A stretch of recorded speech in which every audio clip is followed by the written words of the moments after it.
सोच से घोर नरक में पड़ही, रुद्राद पीवे नहीं तरही। मुख पर वचन करे परवाना, घर पर जाए करे विज्ञाना। मुख पर तो सारी बात माने और घर पर जाके चौधरी पाक अपने हिसाब से सेटिंग करो ना, इन्होंने ऐसे ठीक नहीं गुरु, ये ऐसे होना चाहिए।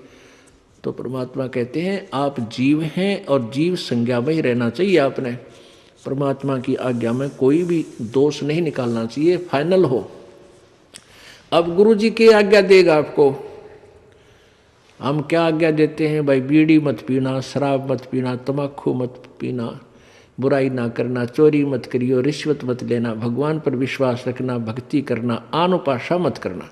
और ये सारी ही ना करने की है और ये आज्ञा पालन करने की है। और ये भी नहीं करोगे फिर भगत कैसे? व्यर्थ।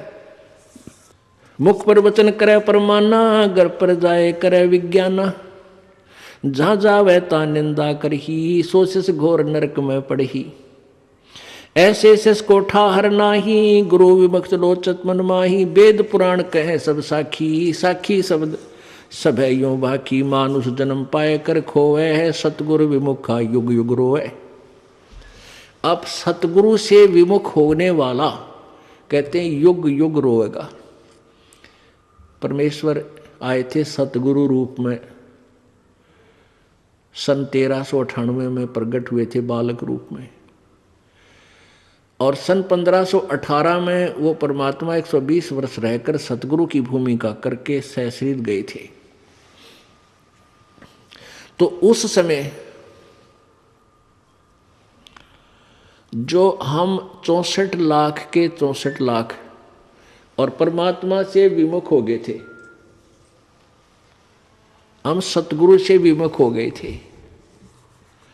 और उनके विमुख होए हुए प्राणी युग युग रो रहे हैं। आज तक हम भटक रहे हैं, भरम रहे हैं, क्योंकि हमने परमात्मा को परमात्मा नहीं माना।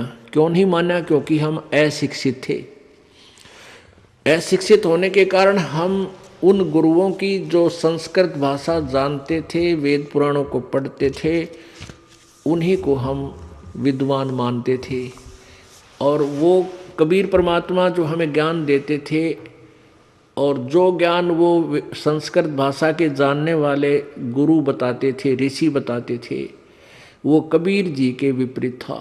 कबीर जी का ज्ञान उनके विपरीत था और शास्त्रों के अनुकूल था। अब वो शास्त्रों के ज्ञाता माने जाने वाले ऋषि और ब्राह्मण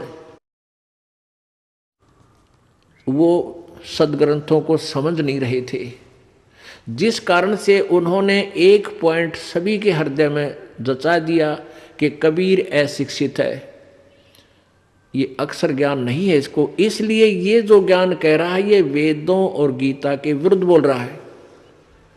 तो इस बात का दाव उन नकली गुरुओं संतों का लगा रहा कि भाई सचमुच कबीर जी तो अशिक्षित हैं, अक्षर ज्ञान नहीं। और ये जो संस्कृत भाषा बोलता है ये वेदों और पुराणों का जानकार है, क्योंकि वो सभी शास्त्र संस्कृत भाषा में लिपिबद्ध थे। जिस कारण से हम अपने भगवान को भगवान नहीं मान सके, क्योंकि हम वेदों और गीता को नहीं समझ सके। आज वेदों और गीता जी ने सिद्ध कर दिया कि कबीर भगवान है और जिनको हम भगवान मानते थे वो नासवान है।